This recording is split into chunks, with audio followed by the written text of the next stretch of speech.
Close your eyes and picture the Middle Ages. You might see a roaring fire inside a stone hall, a nobleman drinking from a silver goblet while a lady in silk plucks at a lute. Or perhaps you imagine a cozy peasant cottage, warm, rustic, humble, smoke curling from the chimney into the morning mist. It's a beautiful image. But it's a lie. The real medieval home was neither cozy nor grand in the way we imagine. It was dark, smoky, cramped, and alive, not just with people, but with animals, insects, and the constant rhythm of survival. A home wasn't a retreat from the world. It was the world, packed into 4 walls of wattle and daub. Life, death, love, sickness, and labor all happened beneath the same sagging thatch roof. There was no separation between the sacred and the mundane, between the family and the farm. Step into a peasant's doorway in the year 1300.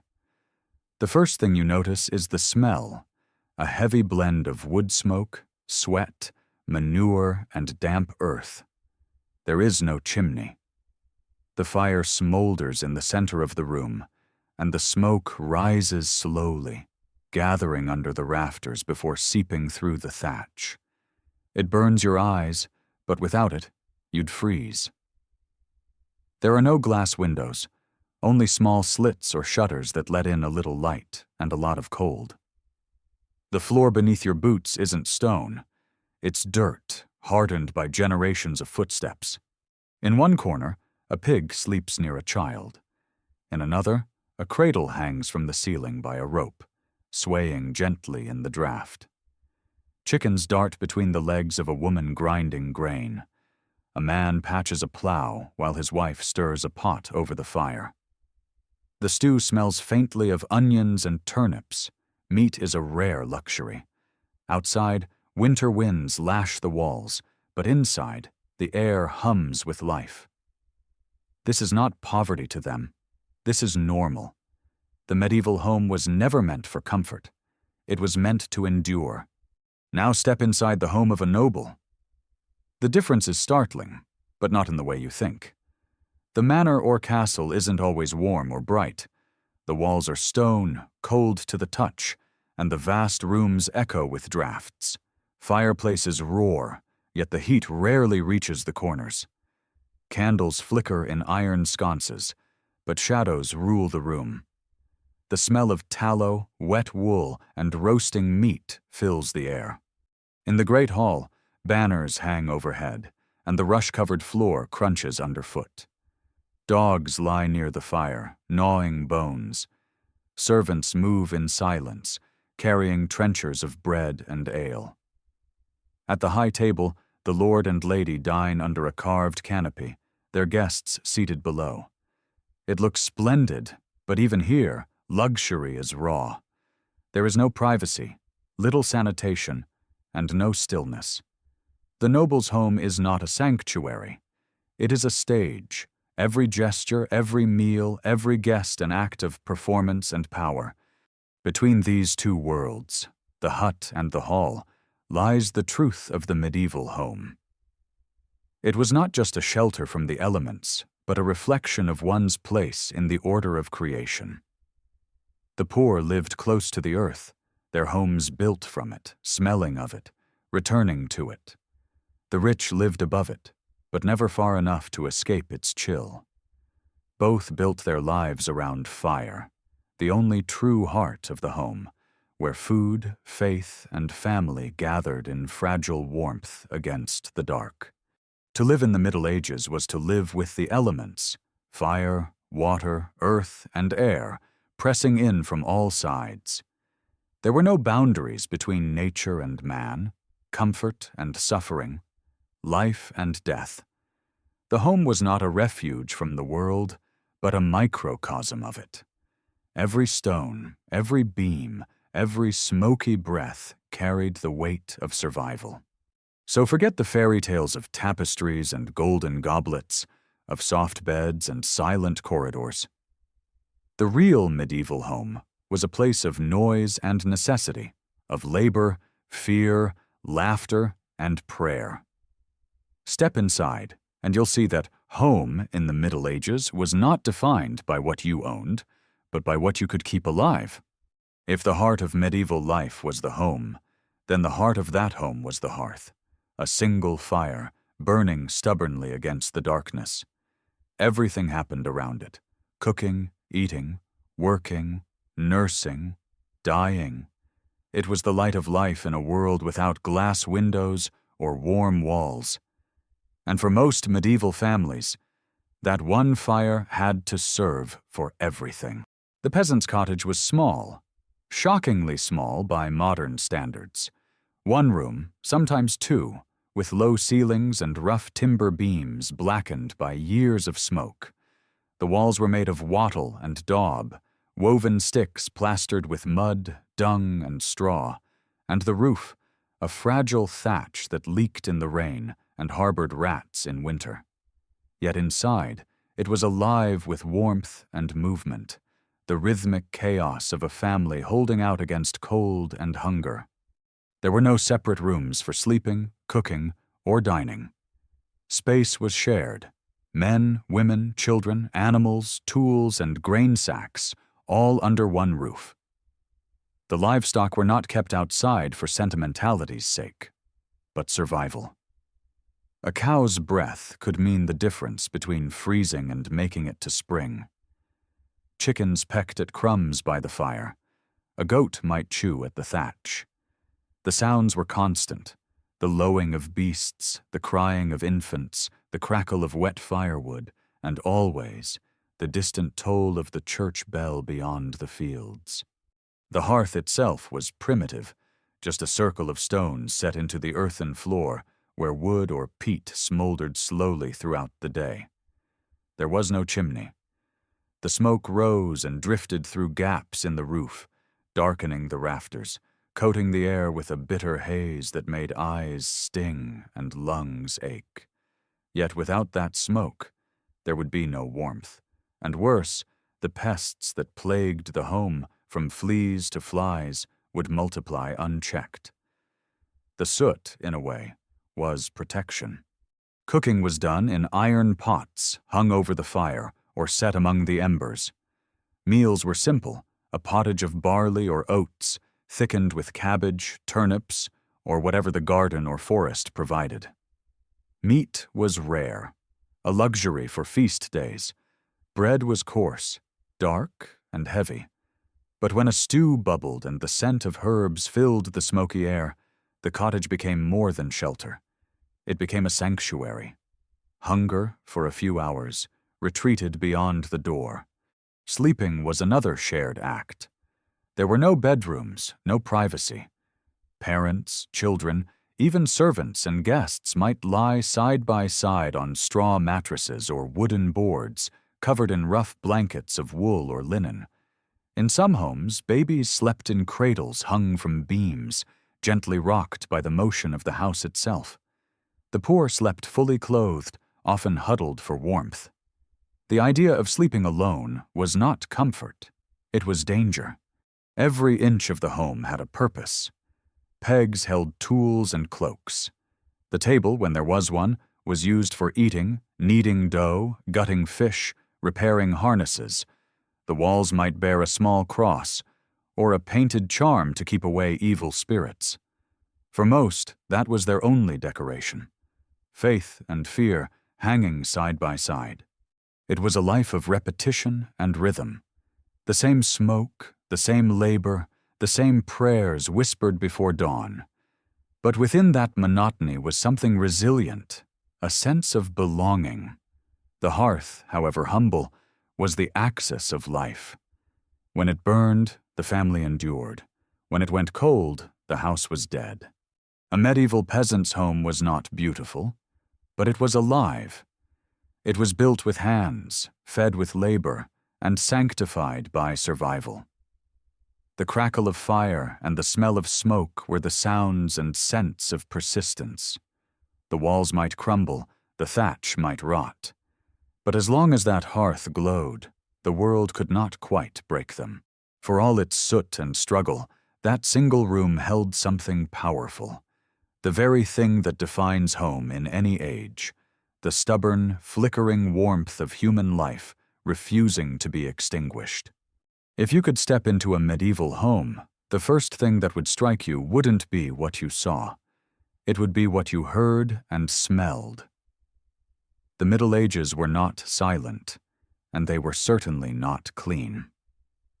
A home was alive with sensation, every corner filled with noise, odor, warmth, and movement. It was not a place of peace, but of persistence, a constant negotiation between life and the elements. The soundscape began at dawn. The first noise was the rooster's cry, followed by the dull thud of boots on earth as someone stirred the coals back to life. Wood crackled, a pot clanged onto the stones, and a child coughed in the corner.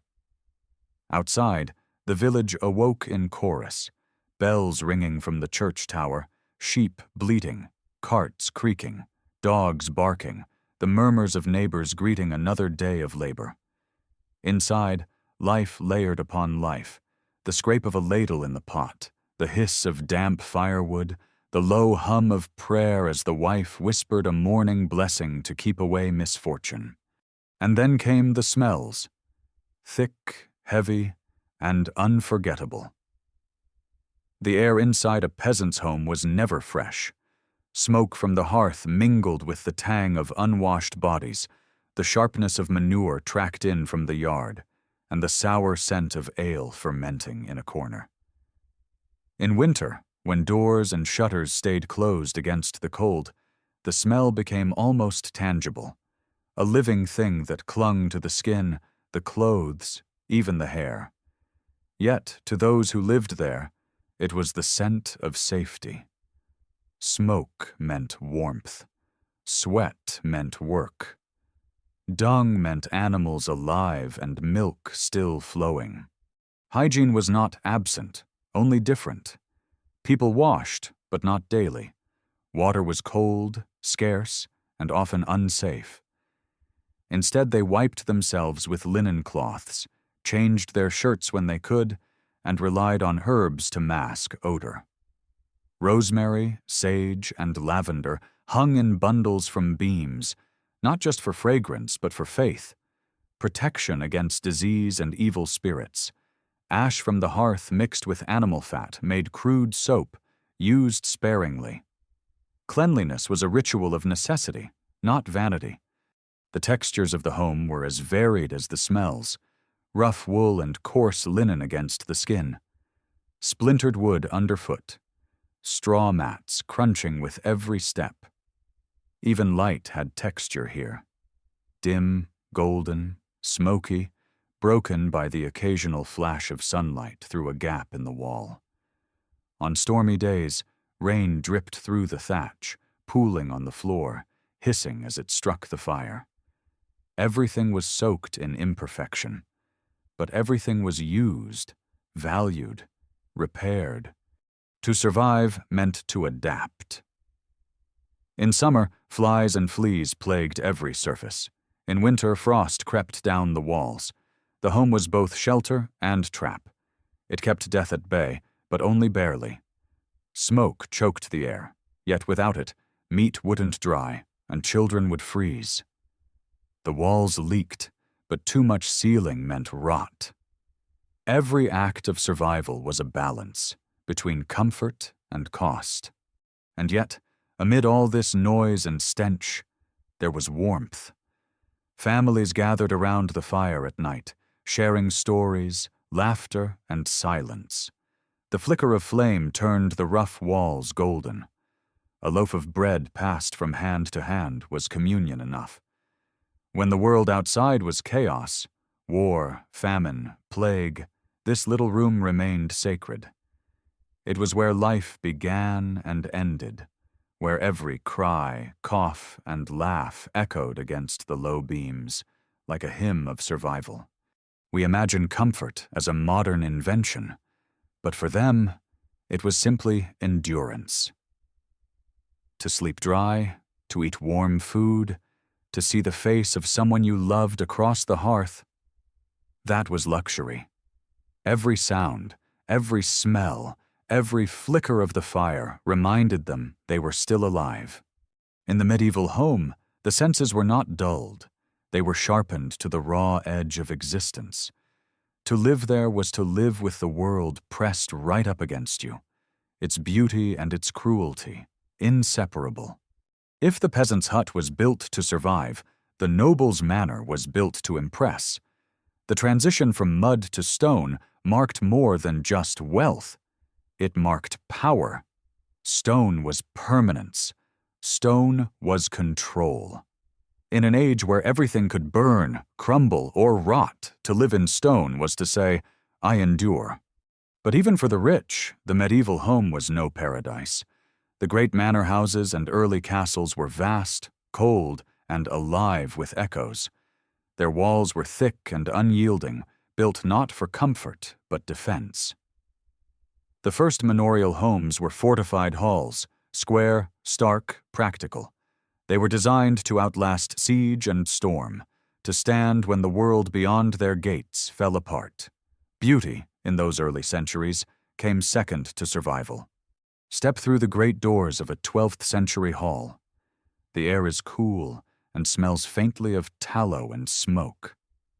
Above you, blackened rafters vanish into shadow. The walls are of bare stone, their only adornment a few coarse hangings, maybe a tapestry or the mounted skull of a stag. The floor is strewn with rushes, reeds mixed with herbs to absorb spills and stench. But underfoot, they crunch and rot. You hear the echo of your own footsteps. You feel the draft curl around your ankles. And yet for all its austerity, this hall was the beating heart of the manor. It was a place of power, of ritual. Here the Lord held court, dispensed justice, received guests, and feasted with his household. The hall was both living room and throne room, a world where rank and order were carved into every gesture. At one end stood the high table, raised upon a dais, where the lord and lady sat beneath a canopy, elevated not only in position, but in status. Beneath them, arranged by rank, were the knights, servants, and retainers. At the far end, near the doors and the cold, sat the lowest ranks, messengers, guards, and the unlucky. Even in dining, hierarchy reigned supreme. As centuries passed, the manor grew more elaborate. By the 14th and 15th centuries, great families replaced wooden beams with carved stone, added chimneys, glass windows, and enclosed staircases.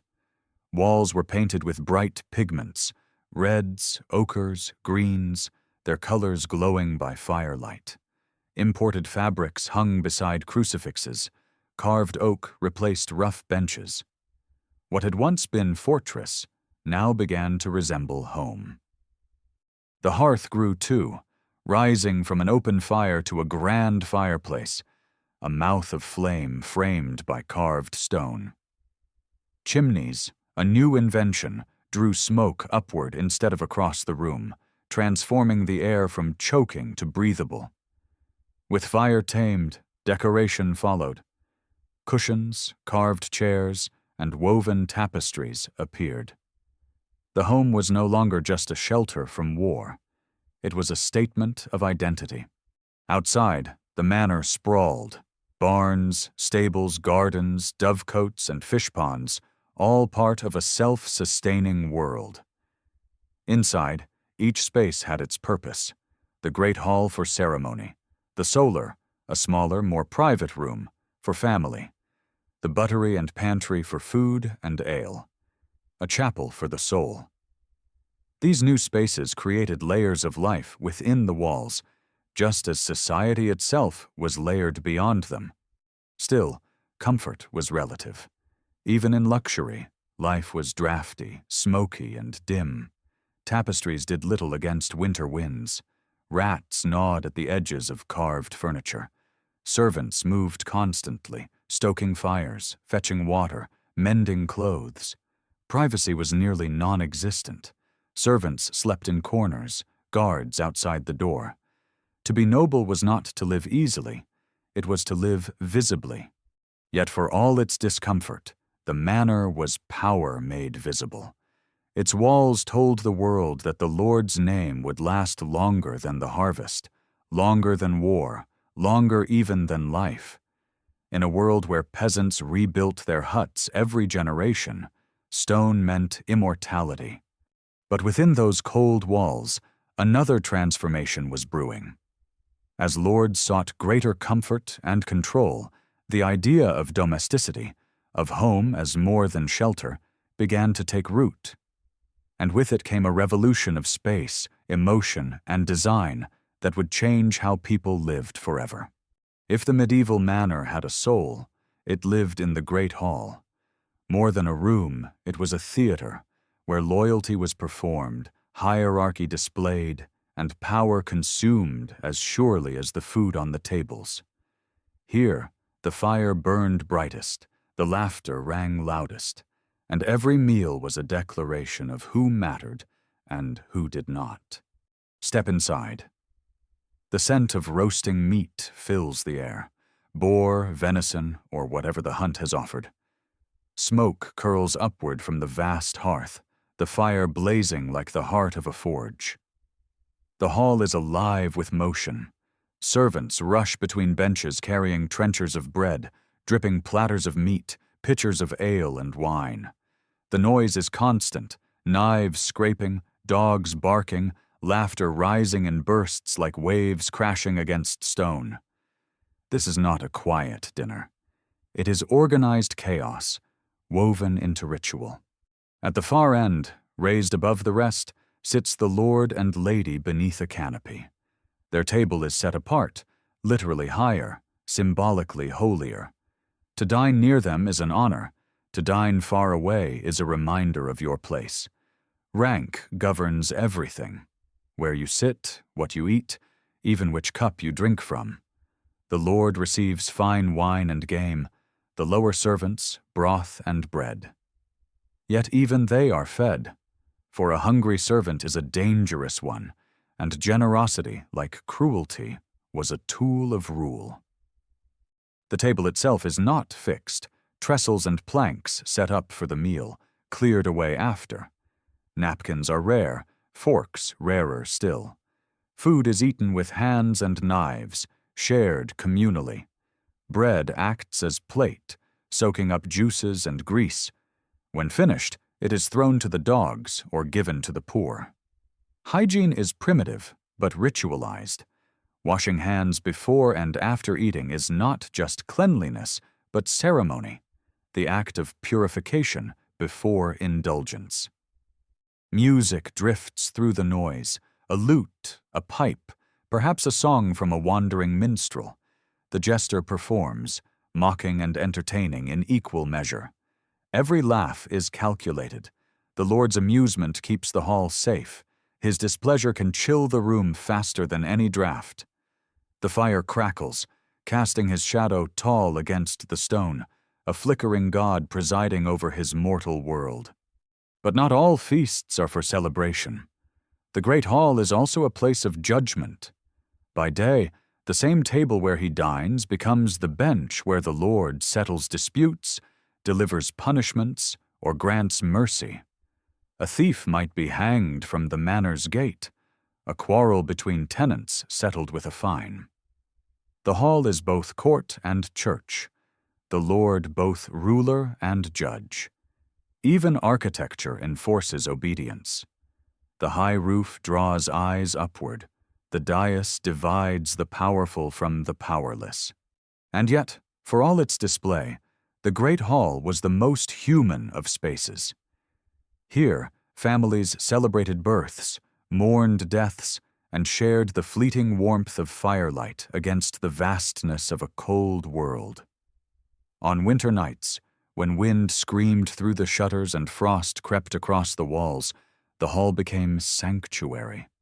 Laughter echoing over stone, the scent of meat and smoke mingling with candle wax and ale. Still, the hall's grandeur was a fragile illusion. Beyond the glow of the fire lay servants sleeping on the rushes, dogs licking bones, and the stink of yesterday's feast. The banners might shimmer in torchlight, but they could not hide the damp creeping through the walls or the rats nesting beneath the floor. Beneath every display of power, there was decay. Beneath every feast, hunger. In time, even nobles began to crave something else, a smaller fire, a quieter room, a moment of privacy.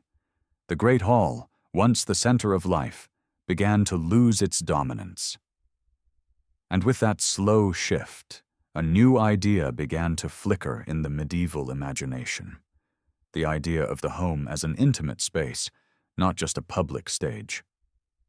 But for centuries, this hall was the heartbeat of the medieval world, echoing with laughter and law, cruelty and celebration, all at once. Its fire was not just for warmth, but for glory. And as the smoke rose into the rafters, so too did the scent of power, heavy, enduring, inescapable. For centuries, medieval life was lived in public. Families ate, slept, prayed, and even gave birth under the same watchful eyes of servants and kin. Privacy was a luxury the Middle Ages didn't know it needed, until it began to discover it. The transformation from the open great hall to the intimate private chamber wasn't just architectural. It was psychological. It marked the beginning of the modern mind, the moment when people began to crave solitude. By the late 13th century, noble homes were evolving.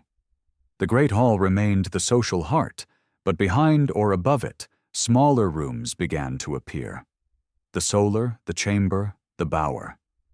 These were the first true private spaces, reserved for the lord and his family, away from the smoke, noise, and politics of the hall below. The word solar came from the Latin solarium, meaning sunroom, because these spaces were often built on upper floors to catch the light, a symbol of both warmth and refinement. Step into one of these chambers and you immediately feel the difference. The air is softer, quieter. Sunlight filters through narrow windows draped with cloth. A fire burns in a smaller hearth, its smoke curling gently toward a proper chimney. The smell is no longer of ale and sweat, but of beeswax, herbs, and sometimes even perfume. The floor is covered with rushes or woven mats, the walls hung with painted cloth to block drafts.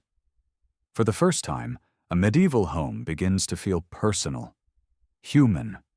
At the center of the room stands the bed, an object that in itself was a statement of wealth and taste. Not just a place to sleep, but a throne of intimacy. Its frame is carved oak, its posts rising high enough to hold a canopy draped with linen or silk. Curtains surround it, not merely for decoration, but for warmth and, increasingly, for seclusion. In a world where servants came and went freely, these heavy fabrics offered something revolutionary: privacy. Here, in these chambers, life unfolded differently. The lord and lady might dine together quietly, away from the eyes of their household. They might pray, read, or speak in confidence, rare moments of stillness in a life built on spectacle. Children played nearby, cradled by the warmth of the hearth. It was here that lovers whispered, that letters were written, that secrets were kept. The chamber became the soul of the medieval home, not for display, but for living. Even so, solitude was relative. Servants still attended to their masters day and night, sleeping on pallets nearby or just outside the door. Privacy, such as it was, existed within limits: a curtain, a whisper, a gesture to dismiss an attendant. But those limits were new, and they mattered. For the first time, people began to conceive of the home as divided: public below, private above.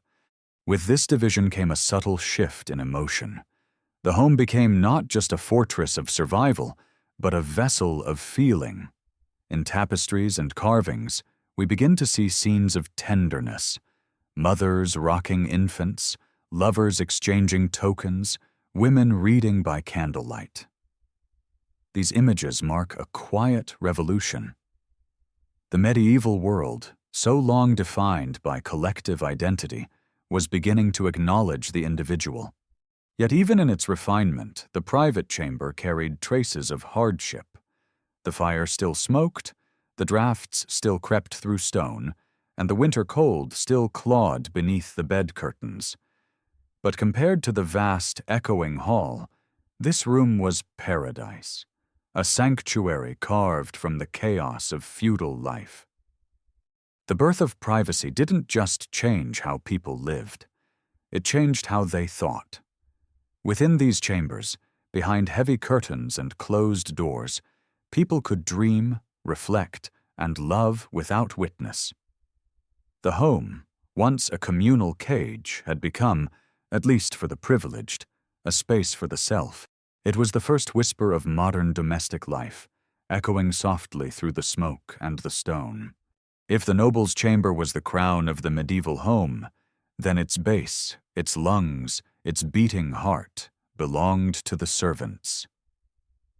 Beneath every hall of grandeur, behind every carved door and golden tapestry, lay a hidden world, a labyrinth of kitchens, cellars, workshops, and passageways where the invisible hands of the Middle Ages toiled without rest. Without them, every fire would die, every feast would rot, and every lord would starve in his own splendor. Down the narrow stone stairs, the air grows thick with heat and noise. You enter the castle kitchens, a cavernous space where fire never sleeps. Here, spits turn endlessly over roaring flames, driven by young boys called turnbroshes, their faces slick with sweat. Iron pots bubble with pottage, bread bakes in great clay ovens, butchers carve fresh meat upon worn tables, their knives flashing in the torchlight. The smell is intoxicating, roasted fat, herbs, wood smoke, and ash, but beneath it lurks the stench of waste, blood, and damp stone. This is the underworld of the medieval home, a space of constant motion and invisible mastery. The cooks, bakers, and brewers labor side by side, their work a symphony of survival. Mistresses of the stillroom distill herbs and honey into medicines and perfumes. Laundresses scrub linen until their fingers crack in the cold water of the castle well. The scullery maid, lowest of all, cleans pots blackened by years of soot, scraping grease until the dawn bells toll. Her world is one of smoke and silence, her face unseen, her name easily forgotten. Yet these servants held the manor together as surely as the mortar in its walls. They knew the rhythms of the household better than their masters, when to stoke the fire, when to open the shutters, when the lord's temper darkened like the sky before a storm. Some were bound by birth, others by wage, but all shared the same unending duty, to keep the illusion of noble ease alive. Above them, the castle hummed with ceremony, feasts, councils, prayer. Below, it pulsed with labor. Servants carried heavy buckets of water up spiral stairs to fill basins in the Lord's chamber. They laid rushes, trimmed candles, polished armor, fed hounds, emptied chamber pots, and mended linens. The castle's grandeur depended on their exhaustion. For every candle that glowed above, 10 unseen hands worked in the dark below. Life for them was communal, but harsh. They slept in cramped quarters, often near the heat of the kitchen or stables. Privacy was non-existent. Their bodies smelled of smoke and toil. Yet even in their hardship, they built their own small world, sharing songs, stories, and stolen laughter in the quiet hours after midnight. The bonds formed in service were often deeper than those of rank above them. And in rare cases, fortune shifted.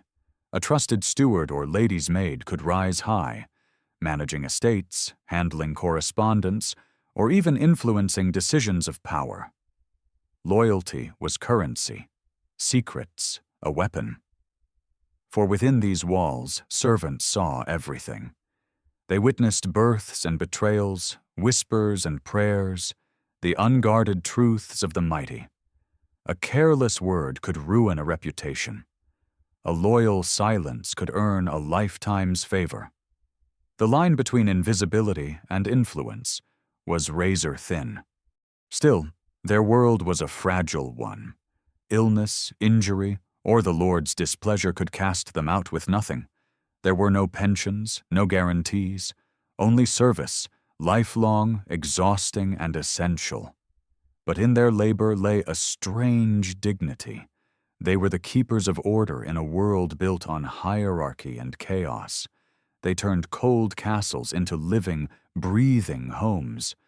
When the torches burned low and the nobles slept behind their curtains, the servants lingered in the flickering light of the kitchen fire, whispering, mending, preparing for another dawn. Theirs was the secret life of the castle, unseen but indispensable, a quiet heartbeat echoing beneath stone and shadow. Every lord's feast, every shining hall, every whispered prayer owed its existence to these hands, rough, calloused, and steady. They were the ghosts of the home, moving through smoke and silence, keeping the fire alive. In the Middle Ages, faith wasn't something you practiced. It was the air you breathed. Every wall, every beam, every stone of a home carried the weight of belief. God was not confined to the church. He lived inside the hearth, above the doorway, within the bread that baked in the oven. To live in a medieval home was to live inside a universe where the spiritual and the physical were inseparable, where even the flicker of firelight was a reminder of divine presence. Cross the threshold of a peasant's cottage, and the first thing you see might be a wooden crucifix nailed above the door, a guardian against the unseen. To step inside was not just to enter a house, but to cross into sacred territory. In a world of sickness and sudden death, protection was everything. Sprigs of rosemary and rowan hung from the rafters to ward off evil. A bowl of holy water stood near the hearth, used to bless bread, animals, or newborns. The Virgin Mary and local saints were constant companions, invoked for everything from childbirth to weather. Faith was woven into daily labor. Each morning began with the sign of the cross.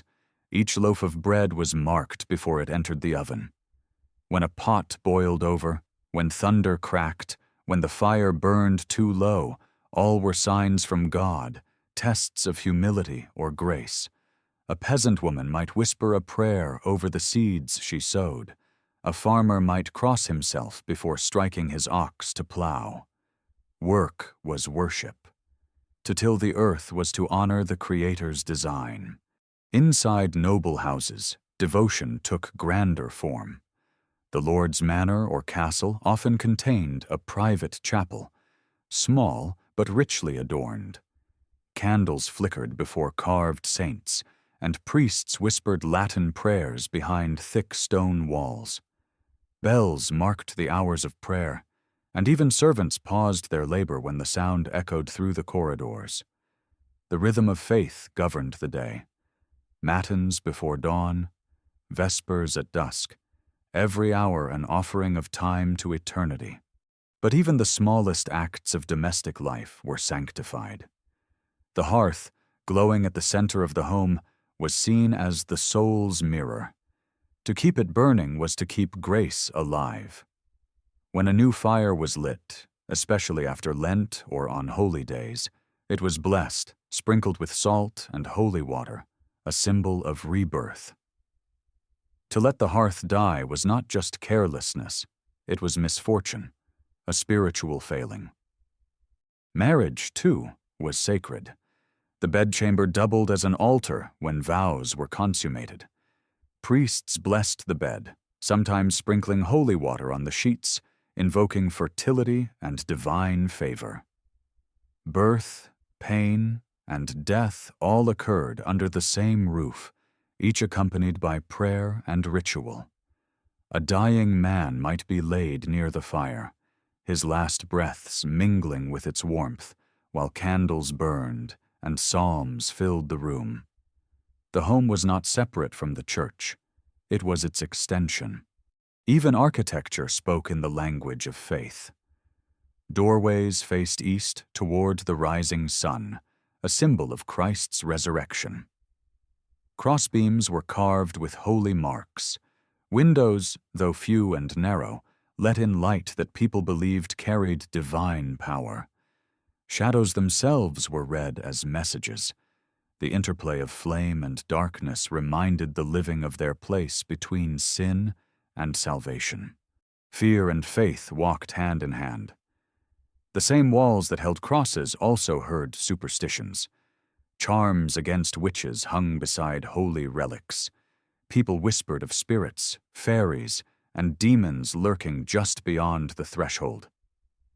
In a world of constant uncertainty, plague, famine, war, one could not afford to question belief. The divine and the demonic coexisted under every roof, as real as the smoke curling from the fire. And yet for all its fear, this faith gave meaning to the smallest act. The medieval home was more than wood and stone. It was a vessel for the eternal, to eat, to labor, to sleep, to suffer. All were steps in the same sacred journey. Even when the world outside collapsed into chaos, the home remained a chapel of endurance, where flickering candles stood as small, defiant suns against the darkness. Faith filled the spaces between breath and brick. It gave warmth to the cold, courage to the poor, and purpose to pain. The walls did not merely shelter bodies, they sheltered souls. To live in a medieval home was to live at the mercy of the seasons. There were no thermostats, no clocks, no sealed windows to hold back the cold. Time was measured not in hours, but in harvests. Comfort was dictated by weather and daylight. A home wasn't fixed. It changed, breathed, and struggled with the cycle of the year. Every season rewrote the rules of survival. In spring, hope returned with mud. The earth thawed, the air grew damp, and the home stirred from its winter hibernation. Doors were flung open to chase away the smell of smoke and rot that had gathered through the long months of frost. Women scrubbed walls, aired bedding, and replaced rushes that had grown black underfoot. The hearth, once an altar of warmth, now became a place for boiling dye, brewing ale, and heating water for washing. The sound of life returned, bleating lambs, hammering tools, and the rhythmic scrape of scythes being sharpened. Spring was the season of work, a race to repair roofs, mend fences, and sow seeds before the rains turned soil to sludge. By summer, the house had transformed into a hive. The air was thick with the smell of hay and animals, of bread baking and herbs drying. Windows, if a family was lucky enough to have them, were unshuttered to let in light and flies alike. Children ran barefoot, doors left wide for air and for noise. Yet comfort was fleeting. The heat turned stored food sour. Wells grew brackish. Insects infested everything, grain, cloth, even the rushes on the floor. Inside, smoke hung in the rafters, sluggish in the heavy air. Sleep came late and restless, the night filled with buzzing, barking, and the hum of life pressing close. Then came autumn, the most beautiful and most desperate of seasons. The air grew crisp, the fields blazed gold, and the home became a warehouse of survival. The smell of the hearth returned, smoke, curing meat, and boiling cider. Men threshed grain in the barn, while women salted pork and hung herbs in the rafters. Every inch of the house filled with food, tools, and prayer. The year's success or failure was measured by the weight of the cellar and the fullness of the granary. Winter was already whispering, and no one ignored it. And when it came hard. Winter stripped the home to its essentials. The hearth became everything, the only light, the only heat, the only hope. Families huddled close, bodies and animals packed together for warmth. The nights were long and heavy, the days short and gray. Smoke curled constantly from the roof, staining snow black. Frost crept across the walls like white fingers. Water froze in pails, and every creak of timber sounded like complaint. Food grew scarce. Bread was stretched thin, ale went sour, and the endless monotony of cold gnawed at spirit as much as flesh. But winter also drew people inward, closer to one another. It was the season of stories, tales of saints and spirits, of lost travelers and miracles, filled the air as the fire crackled. The home, dark and cramped, became a fortress of imagination. The flicker of flame turned the ordinary into magic. A shadow on the wall became a giant. A hiss of wind became a whisper from heaven. For a few hours each night, between exhaustion and hunger, warmth felt eternal. The medieval home was a living calendar. Its rhythms weren't measured by machines, but by sound, smell, and memory. The drip of spring rain from the thatch, the hum of summer flies, the crackle of autumn firewood, the silence of winter frost. These were the seasons written into its bones. Every object told time, the fading of herbs above the hearth, the thickness of candle stubs, the wear of boots by the door. And through it all, faith and labor intertwined. When the fields failed, the hearth bore witness to prayer and despair alike. When harvests were good, laughter returned to the rafters, and ale flowed freely by the fire. The medieval home was not just a structure, it was a barometer of survival, a stage for the eternal struggle between man and nature. The seasons ruled the body, but the home protected the soul.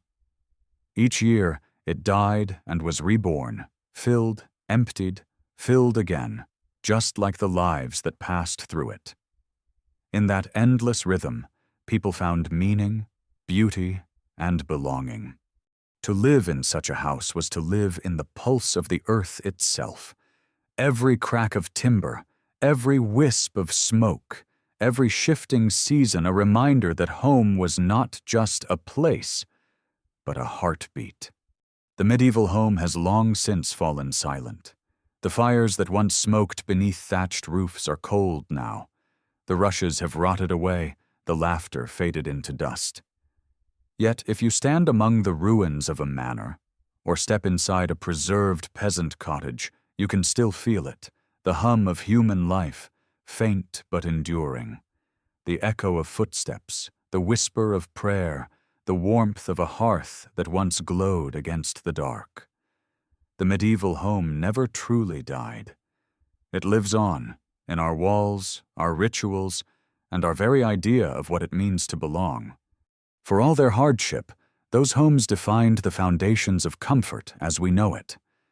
The great hall became the ancestor of our dining rooms, the solar and the chamber, the birth of our bedrooms. The very notion of home as a place of refuge, of warmth, privacy, and family, was born from the smoke and stone of those centuries. When we close a door, when we light a fire, when we draw curtains against the night, we are echoing gestures that medieval hands once made, not for leisure, but for survival. And yet their concept of home was far deeper than ours. To the medieval mind, home was sacred ground, the border between life and death, order and chaos, salvation and sin. The walls were not simply boundaries, they were protections against the unseen. The hearth was not decoration. It was the center of faith, the soul's fire made visible. Every corner, every object, every gesture carried weight. To sweep the floor, to mend a garment, to break bread, each was an act of gratitude and endurance. Even architecture still carries their spirit. The timber beams of old cottages, blackened, bowed, enduring, are monuments to hands that worked, loved, and died centuries ago. The narrow windows of stone manors remind us that light was once precious, as rare as peace. And the open fireplaces, still the heart of country homes today, are direct descendants of that ancient hearth around which peasants and nobles alike gathered to share heat and humanity. But the most enduring legacy is invisible. It is in us. The rhythms of the medieval home, the unity of work and faith, the closeness of family and community, these shaped how we understand safety and belonging even now. In their world, no one lived alone. Every meal, every chore, every story told by the fire-bound people together in a web of dependence. In our modern isolation, we have lost much of that. Yet the yearning remains, to gather, to share warmth, to create meaning within our walls. That yearning is medieval. When we decorate our homes, light candles, or hang charms and photos on the wall, we are echoing the same instinct that led them to hang crosses, herbs, or family relics. When storms rage outside and we feel the comfort of a warm room, we feel exactly what they felt: relief, gratitude, the small triumph of survival. Time has changed our tools, but not our need. There is a humility in remembering that our comforts, electricity, heating, privacy, were born from their struggles. The medieval home was not a palace of luxury, but a fortress of hope. Its people lived close to the earth and to one another, enduring cold and hunger, yet finding beauty in the flicker of flame, in the sound of bread cracking, in the scent of herbs above the hearth. Theirs was a world where every home, no matter how humble, stood as a defiance against darkness. A single fire in a single cottage could push back the endless night. That, more than any castle or cathedral, was the miracle of the Middle Ages, not their wars or kings, but their endurance. And so, when we look at the remains of those homes, the charred beams, the stone walls, the hollow hearths, we are not looking at ruins. We are looking at memory. We are looking at the human heart made architecture, the echo of laughter through smoke, the prayer whispered over dying embers, the eternal act of making shelter, warmth, and meaning in a world that never stops changing. The medieval home still speaks, if you listen. It says, "Here we lived. We worked, we prayed, we loved. We built something fragile, but we made it endure. And so do you."